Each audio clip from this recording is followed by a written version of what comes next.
40 for Raidable Crest Titans.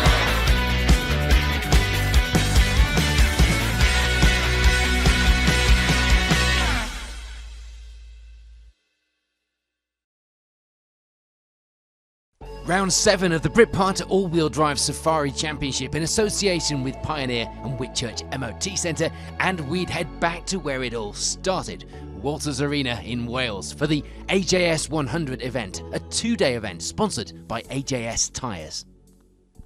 Straight out onto the action on day 1 then, and it would be the early lead for Rob Bull, this time enlisting a navigator for the event in fellow driver Bruce Mallet. Unfortunately, a problem with the intercom meant that it would all be hand signals for the pair. Second place at the end of the opening day would be this man, Richard Kershaw. Mason Kershaw alongside the pair putting in some strong times. It was only a slower time on run 1 that was keeping the fight for the lead from being much closer.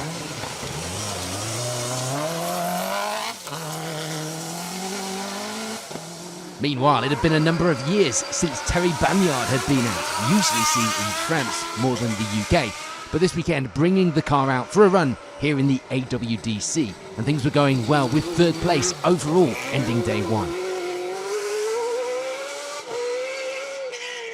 Mark Hones makes a good start to the event with 4th overall. The times coming down as the day went on, the top 4 now separated by around 30 seconds between each place. For Andy Skelly, it will be 5th place, leading the way in Class 9 as well at this stage, and just 17 seconds back from Holmes on the overall leaderboard. In Class 5, it will be the lead for Douglas Devenald Batt, and it was looking like a strong lead in the class at this stage as well. But that hadn't been the case from the start. Paul Rowlands taking the initiative and being fastest on the opening run. Sadly for him, he wouldn't put another time on the board, retiring on the very next run of the day. Mark Jacques would be the 3rd of the Lofthouse cars in the top of our leaderboard, ending the opening day with 7th place overall, 2nd in Class 9. And in Class 4, it would be the lead for Di Paul Hansen Phillips, and he'd be only a minute behind Jacques overall after the day's 4 runs. A further minute back on the overall times would be this man, Tim Philpott, 9th overall, lying 3rd in Class 9 as well for now. And rounding out our top 10 at this stage would be Leighton Dodds, leading the way in Class 6 as well.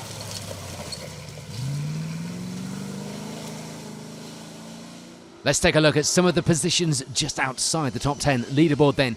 And in 11th overall is Alex Freeman, enough to give him the lead in Class 7 for now.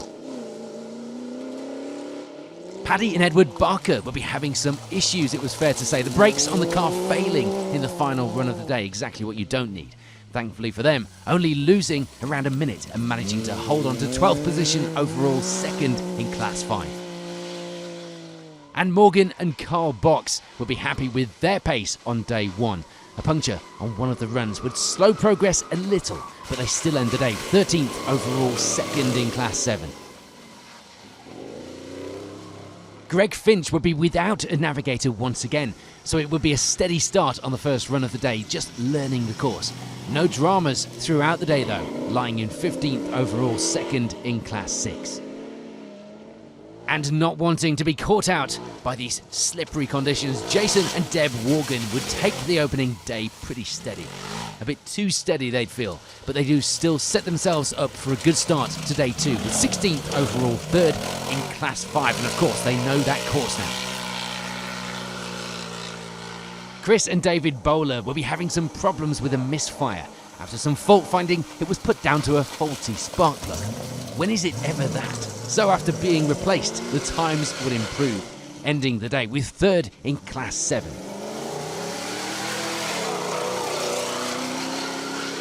Punctures would be the order of the day for Kieran Jones and Eloise Donovan. They get 3 of them on the opening day alone, including a cracked rim on the opening run, which made for a steady start, of course, to avoid any more issues. They do end the day with 2nd place in Class 4 and 20th overall. This weekend will be the first time out in the car in 10 years for Ed Barnes. Let that sink in. But despite it being out of action for so long, the car seemed be going okay. The driver didn't seem too rusty either. 21st place overall for now. Paul and Nathan Kite will be another crew with punctures and broken wheels, 2 of them on day 1, leading the broken wheel leaderboard. They'd also need to replace a wheel bearing before the last run of the day, but overall not really any time lost. It was a problem of a different kind for Nick Collins and Alison Brooke. The lack of screen washers, and you need them here. They break on the first run of the event, meaning they'd have to carry a bottle of water around with them and squirt the window with that to clean it. Hardly ideal, but if it works, then why not? There's just the one crew in Class 1 still running by the end of the day. Team Excite with Jasmine Philpott at the wheel. She'll be going well, of course, leading the class now and in 25th place overall. Philpott's only other contender in that class will be the Freelander of Mike Arthur. Sadly for him, he'd retire halfway through the opening day. That Freelander going no further.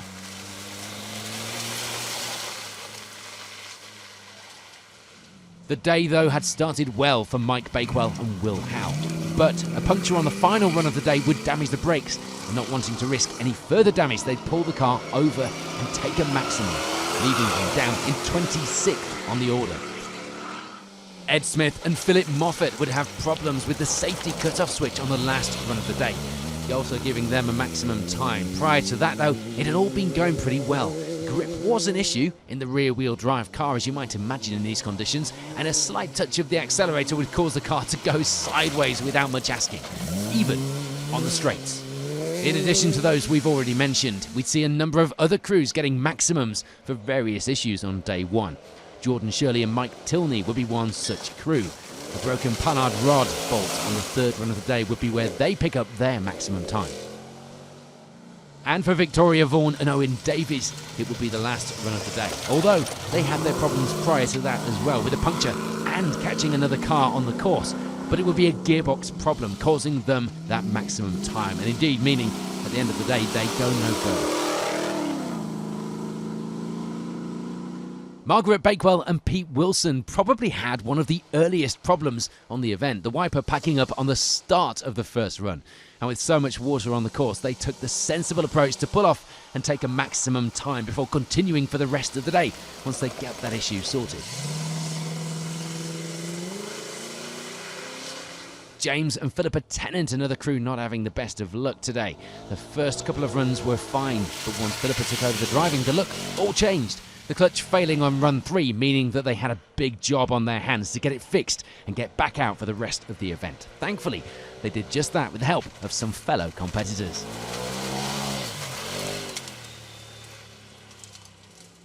And disaster would strike on run 1 for Mike and Amy Sheraton. Fuel problems meant the car cut out and just wouldn't restart again. Thankfully, a marshal coming to the rescue and managing to diagnose the issue to get them on their way again. Perhaps disaster averted. So the competition on day 1 is grueling, but it is complete. The results are shaping up like this.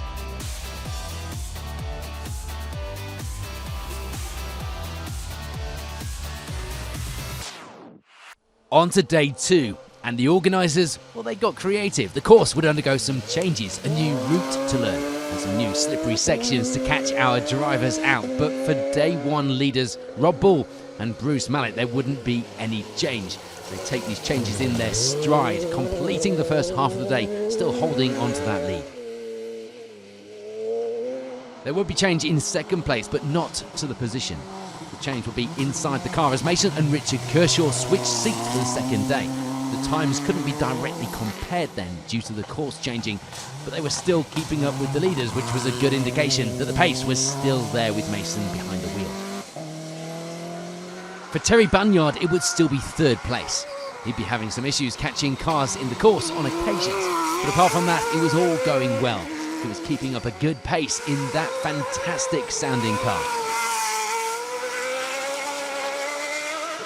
For Andy Skelly, it would be the lead in Class 9, going well and keeping up with those ahead, and more importantly, keeping the others behind him too. He does now move up a place into 4th. For Marc Jacques, it would be a good start to the second day, moving up a number of positions and into 5th spot now. No change in the class though, still 2nd place behind Skelly. Unfortunately for Mark Hones, there'd be a drop down the order on the cards. It wasn't really an issue, just a close battle at the top and dropping back slightly into 6th place now. Little moments like this wouldn't be helping, of course, when the times were so close. For Douglas Devenall-Batt, it would still be the Class 5 lead. No change there, but he does drop a position to 7th with that move up the order for Marc Jacques. Tim Philpott, another gaining a place overall through these morning's runs, moving up to take 8th place on the overall leaderboard now. There'd be a few minutes to the next car ahead, so that would possibly be as far as he could hope to climb on pace alone.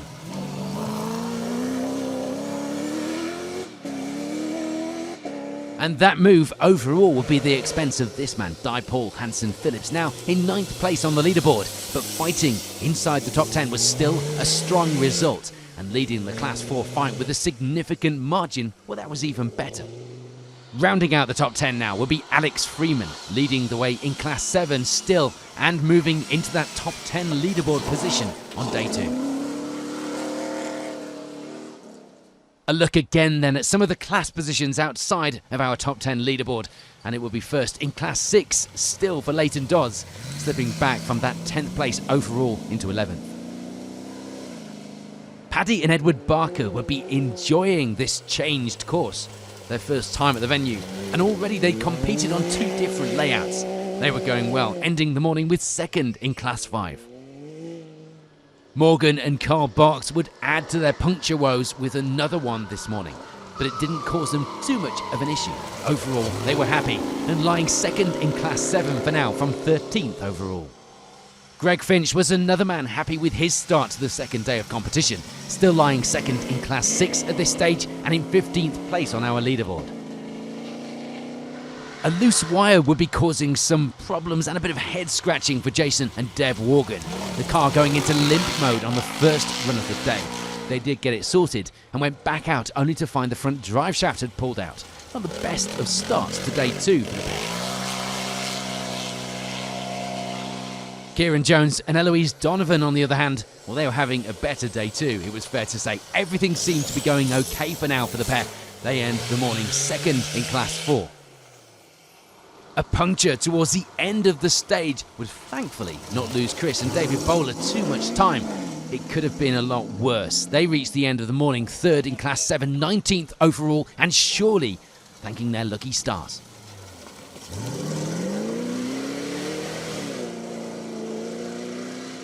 Paul and Nathan Kite would get themselves another puncture on this morning's runs. Thankfully, for most crews, it seemed to be happening later in the course, not costing them too much time. They end the morning 3rd in Class 4 for now. No problems to report for Team Excite on day 2, putting in some good times, and of course, Jasmine Philpott still leading the way in the class and gaining a place overall into 24th now. Ed Smith and Philip Moffat had made big changes to the suspension overnight on the car in a bid to try and improve the traction. And you know what? It had worked. A much better feeling in the car. It was much more stable, and they were much happier with their times as a result when compared to others who were ahead of them on day 1. Those problems, however, were not over for Philippa and James Tennant, unfortunately. The drive shaft pulled out, damaging the diff in the process. They could continue, but it would be in 3-wheel drive for the rest of the event as they couldn't fit a new shaft. Overheating issues, meanwhile, have been a bit of an issue for Ed Barnes so far, and he'd finally got those sorted this morning. However, as is usually the way, at the same time as one problem was fixed, another would occur. The steering on the car breaking, sending him off the road on this corner. Thankfully, no further damage caused, but as you can see, despite trying, the car wasn't going anywhere and it would need to be moved off the course and retired from the event this time out.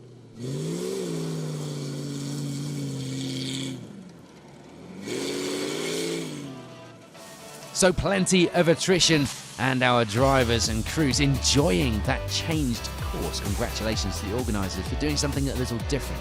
There'd be just 3 runs remaining for those positions to change here at the penultimate round of the Britpart All-Wheel Drive Safari Championship. Here we go then, the final part of an event that had been tougher for some than for others, and a look at those final overall results. And for Mike and Amy Sheraton, there'd be no change, still having fuel issues and needing to stop on the course to sort the problem out. But despite those stoppages and the lost time, they do make it to the finish. For Philippa and James Tennant, it would all be about picking up some good points for the championship, this being the last but one round. James having to step out for the last couple of runs, leaving Philippa to remember the course on her own. But that wouldn't be a problem, taking the finish with 5th in the class. Margaret Bakewell and Pete Wilson would be happy with how the rest of the event had gone after their first run maximum, pushing on well and enjoying the new course while the times were improving run by run. Remember, this was only the 4th event in the car for Jordan Shirley and Mike Tilney, so they'd be pleased just to get it to the finish. And that finish hadn't been without its challenges along the way, but when things were going right, things were going very right. The times were good, even a fastest time in the class on one of the runs. Team Excite would get themselves to the end of the event for the Class 1 victory. Jasmine Philpott and the team showing what the car was capable of and taking 25th place on the leaderboard as well. And it would now be Bethany Heaps joining Ed Smith in the car. Unfortunately for them, the power steering would break in the final runs.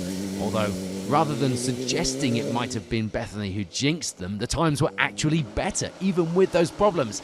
Maybe she should sit in for more of the event. First in Class 3 for the team, 24th overall. For Paul and Nathan Kite though, you guessed it, more punctures. A total of 5 now on the event. They'd be glad of a finish this weekend, taking 3rd in Class 4 as well, which isn't bad damage limitation really, is it? Nick Collins and Alison Brooke managed to get through the event in one piece.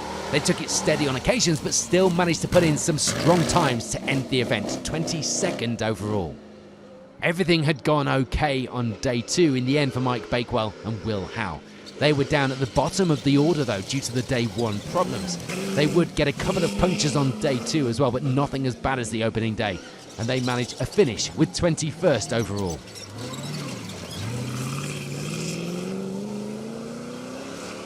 There's no change to Class 6 as we see William Freeman taking 3rd place in the class as well as 20th on the leaderboard.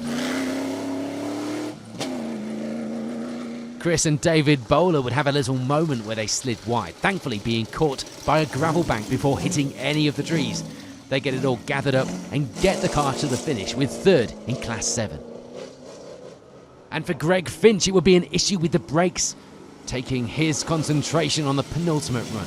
It would eventually cost him at least 1 place, perhaps more. But with the car all fixed for the last lap, Luke Dodds would step in as navigator for an all-out push, and they'd set the fastest time of the event in the final run, securing 2nd place in Class 6 for their efforts.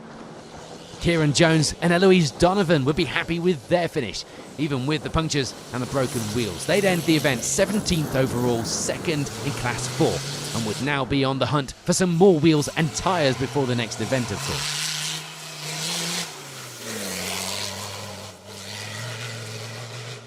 It had been an uneventful weekend for Hemi and Guy Smith, which sounds a bit boring, but actually is always pretty welcome. They get to the end of the weekend with 4th in the class and 16th place on the leaderboard. Some last-minute issues for Morgan and Carl Box see the rear diff explode on the final run. They would get to the finish, though, in 2-wheel drive, ending the event 2nd in Class 7. Jason and Deb Morgan wouldn't have any issues for the rest of the day, would you believe it? Apart from the mud due to having no windscreen, they end the event with 3rd in Class 5, 14th overall. Bruce Tigwell as well would have a good run to end the event with 13th place overall, 4th in Class 9.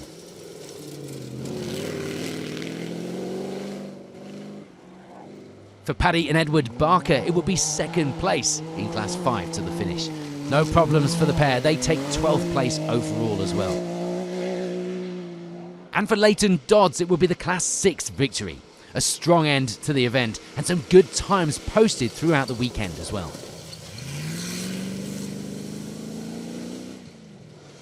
We're on to that top 10 leaderboard then, and it would be the Class 7 victory for Alex Freeman as he ends the event in that 10th place overall. It was a class victory as well for Paul Hansen Phillips, keeping himself inside the top 10 to take the Class 4 victory with 9th overall. No change in the afternoon for Tim Philpott, keeping hold of that 8th place and managing a 3rd place in class finish as well. And for Douglas Devonall-Batt, it will be the Class 5 victory. That position he'd held for the majority of the event, coming good. Also hanging on to that 7th place overall finish as well. Although there wouldn't be any positions gained for Mark Hones in the afternoon despite a big push, there were none lost either, and that's pretty crucial. He ends the event 6th overall and gaining that class win due to the podium finishers not taking class awards here.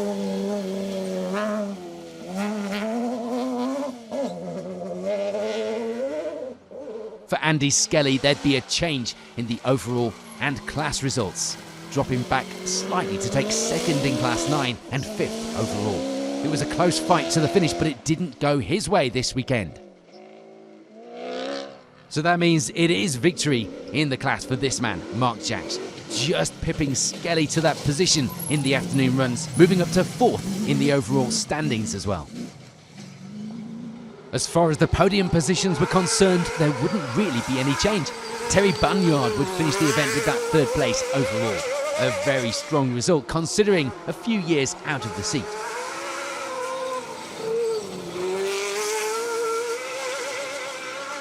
For Mason and Richard Kershaw, it will be 2nd. A great drive by both of them all weekend.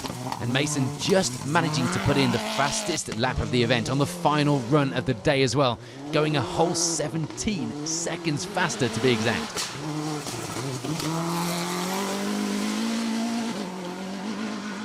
But all of that, of course, means it's a victory for Rob Boole and Bruce Mallet. A great end to what had been a relatively trouble-free event. Rare this weekend, you have to say, and some good points towards that championship campaign for this penultimate round as well. So with round 7 complete, here's a look at those final overall positions here at Walters Arena for what is the penultimate round of the Britpart all-wheel drive Safari Championship. Yeah, thanks for that. Yeah, it's been pretty good really. The car's been faultless. Really enjoyed myself. Brilliant course laid out by the All Drive Club. Yeah, it was good. Really enjoyed it. It looked quite rough out there. Were punctures a part of the event? They would have been. I was lucky. I only had one this morning, but yesterday we avoided them. But it was rougher yesterday, but still managed to avoid them luckily. I sort of backed off a bit, thinking that try and save me tyres, but just drove comfortably really. Yeah, did 2 different courses and let Mason have a go today. But yeah, we got through yesterday. Did all right, and yeah, had a good weekend. So Mason, you've drove today and you've just set the fastest time as well. Is that a sign of pushing Dad out of the way? Maybe so, I don't know. A lot to learn yet, but I mean I've only had a couple of days in the car before, so we'll see in the future. Next up, our crews. They have one more round, and it's back here at Walters Arena. A reserve date to cover a lost round earlier in the season, you may remember. We will, of course, be there to bring you all of the action, so keep an eye out for that in November.